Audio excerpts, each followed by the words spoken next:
What's going on, guys? Welcome back to the channel.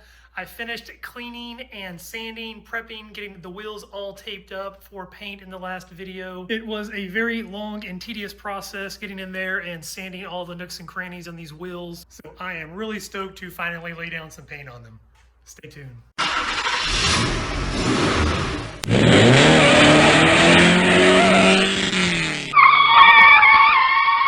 So this is pretty much where I ended in the last video. However, I did have to do a couple of things off camera. To catch you up to speed, one thing that I had to do was move the car over.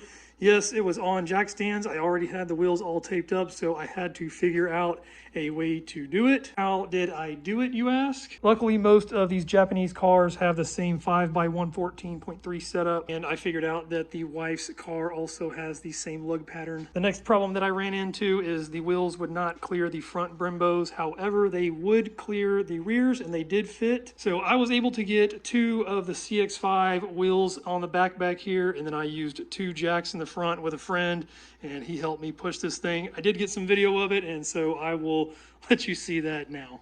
Hey guys, I'm out here helping Maury in the garage. Sometimes his videos are just kind of, doing some simple stuff, but when he really needs help, you usually don't see the rest of us who actually do most of the work. So today, he actually brought some of the guys out that do the work on the vehicles. But that's it from Maury Garage.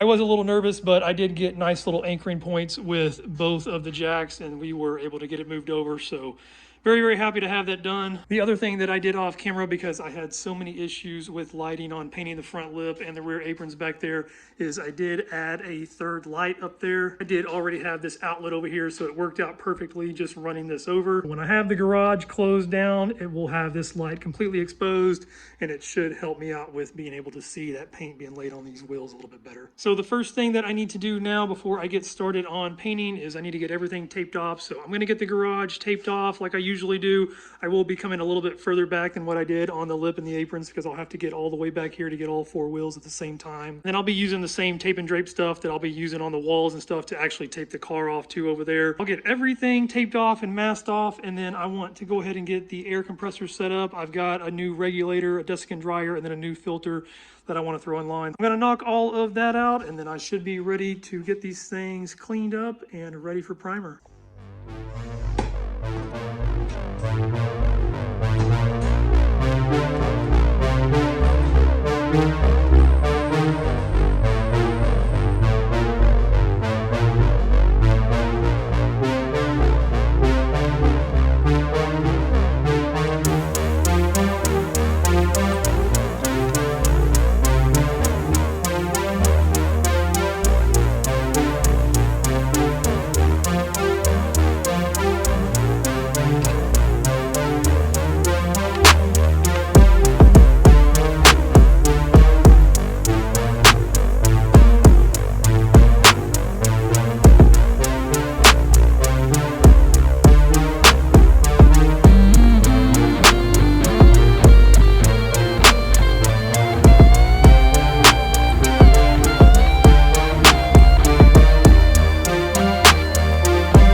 is all masked off. So is the garage. You can see up there at the very top, I did have to use some extra tape to hold that tape and drape up. This 12-foot tape and drape works really, really well. However, the tape on it really sucks. I also went ahead and taped off the pads on all of the part holders so that I don't get any overspray on those. And then I've got my compressors set up, ready to go. A lot of people think that you can't paint with these small compressors, and doing a full car, you would obviously need a bigger one, but small things like wheels and these calipers, when I do them later on, the small compressor will be just fine. One thing to make sure of is that your air is very clean and very dry. You don't want any moisture in the lines. Here's what I have. It's just a desiccant dryer that's in here that I filled up. There's a little air water separator right there before it. For added security, I went ahead and threw another air water separator and then another desiccant dryer, and then I've got a filter in top, all in line. Everything is now ready for paint, aside from just pulling the tape and drape down and cleaning the wheels off one more time with a degreaser. For my primer, this is what I'll be using. It's this Proform direct to metal urethane high build primer.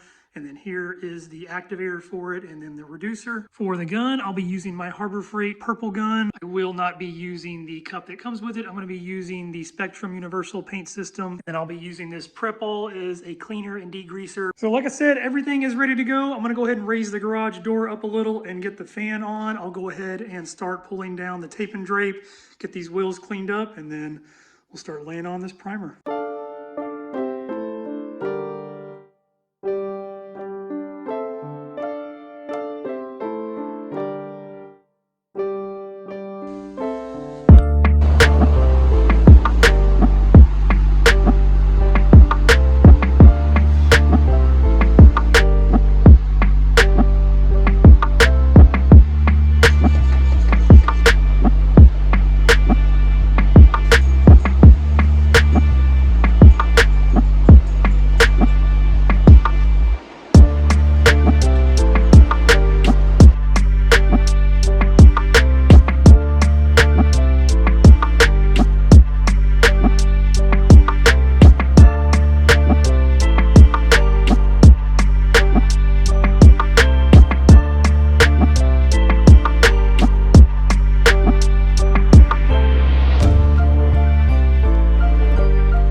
I just finished cleaning the gun up with the lacquer thinner, and then the primer is down. Everything actually laid on pretty smooth. My extra light, when I finally decided to turn it on, helped out tremendously. I did do 2 coats everywhere on all 4 wheels. I ran out a little bit, so this wheel actually has just a little bit less, but it does have complete coverage. I did get a couple of small runs in the little spokes here. I think there's a couple of runs on each wheel over here. That's no big deal. I can sand that out before I spray the base coat. It's the next day. I let the primer dry overnight on all 4 wheels. I've got a couple of small runs and then a couple of sags on each wheel, so I need to get those sanded out. Once I'm done sanding, I will clean it up again really good with the degreaser down here, and then I can go ahead and lay on my base coat. I'm going to be using the Harbor Freight Spectrum gun with the 1.3 tip for the base coat and the clear coat. For my base coat, if I have not said it yet, I did decide to go with a black. I'm going with a gloss black. I really wanted to do a brighter color, kind of like I did the red wheels on the ST, but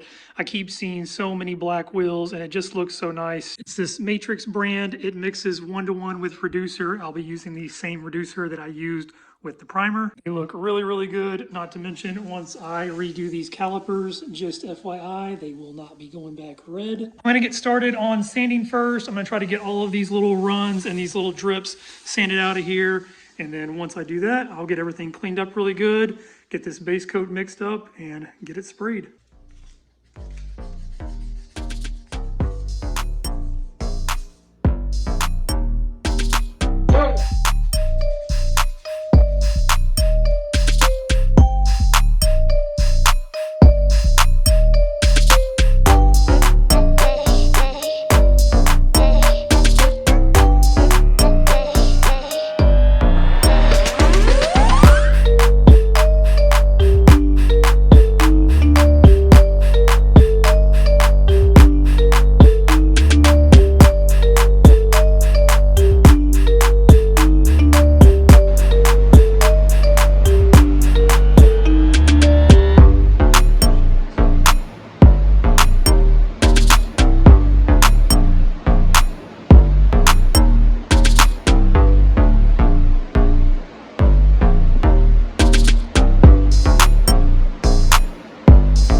It's the next day. I finished putting the black base coat on yesterday and I let it dry overnight just like the primer. I was really hoping to get the clear on yesterday too, but I ran out of time. I did get a few really small runs, but it came out much better than the primer. Those should not be any big deal though. I should be able to spray the clear on and sand them out later. I'm gonna turn the fan on up front. I'm gonna try to blow all of this overspray that's on the ground out of the garage. And then I will blow all of the wheels off, get all of the dust and stuff like that that's falling on them, and then hit them with the prep saw, and then I can lay down the clear coat. For my clear coat, I'm going to be using the same Spectrum gun that I used for the base. For my clear coat, it's this KAC 410 Kick-Ass Clear, and then it is a little bit colder today. A cold front came through, so I did pick up some medium hardener. This clear coat looks really, really good. However, I will say I am not very good at spraying clears just yet. I tend to get a lot of runs. I'm going to get started getting all the wheels cleaned off, get this overspray blowed out of here, and then I can get this clear coat sprayed on.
I just finished cleaning up the spray gun. I am so proud of myself. The last couple of projects that I had, the clear coat had tons of runs in it, and I actually had more runs in the primer than I did in the clear coat. One thing that helped majorly is having the light up here, and then obviously I put the extra light over here for these two wheels. When I sprayed the front lip and the aprons, I only taped it off to here, and I had no light, so literally I was basically painting in the dark. I did have a little bit of light coming in from outside, but I am super stoked, so excited that these wheels came out nice. I really could not be happier with how this clear coat turned out. As always, I am gonna let it dry overnight, and then I will catch back up with you guys tomorrow, and then I can peel this masking off. It's the next day. I let the clear coat dry overnight. Here's kind of how they look with no light turned on. They came out really nice. I did get a few runs. You can see a small little sag there. Compared to my previous paint jobs though, I am extremely proud of myself as far as the runs go with the clear coat. Even the ones that are present are very minor there. Last thing that I need to do is go ahead and pull down all of this masking. I'm not going to leave this up to paint the calipers. I'm not going to tape it off this far. I'm only going to tape it off to this light. They're much smaller, so I don't need all of this room. Not to mention it's going to take me some time to actually get them off the car, get them sanded, and actually get them prepped for paint. So I'm not going to have all of this just up hanging for a while. So I'm going to get all of this dust and overspray blown out of here, and then I will get all of the tape and drape taken down, and then I will finally get all this masking off the tires so I can see what these things look like as a full package.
All four wheels are unmasked for the most part. Everything turned out great. Something that I've got to get better at is masking. This was the first wheel that I started removing the masking on, and as I kind of figured it out, I figured out better ways to actually remove it on the other three wheels. But a couple of key things to take away from my lessons learned: use good tape, do not use crappy tape. If you saw the last video, the first little piece of strip of tape I ran around here, it was just some leftover tan tape. It was not automotive masking tape.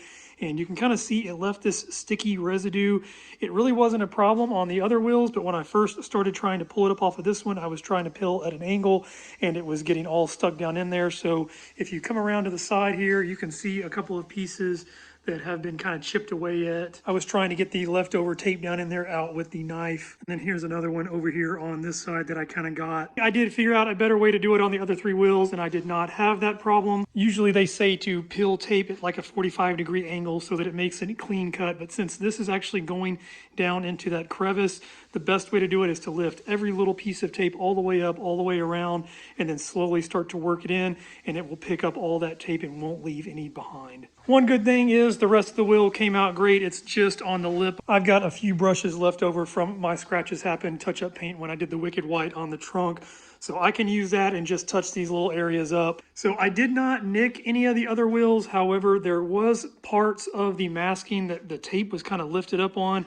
So the paint did not get down in there very good. I think there's a little area right over in here. So you can see on the back side, you can see kind of just where the primer hit, but I could not get the base coat and the clear coat back down in there. The ones on the back side here, I'm probably not gonna worry about, but I do have some on the front sides as well. I am gonna go ahead and end the video here. I'm not gonna be touching up any of these spots right now. The wheels are not going back on the car just yet. In the next video, I'm gonna work on getting the calipers off, get those prepped up for paint. I hope you guys enjoyed the video. If you did, please hit that like button. If you wanna see more going on with the Evo, if you wanna see the calipers get painted and see what these wheels look like once they actually go on the car, go ahead and hit that subscribe button, and I will catch you guys next time.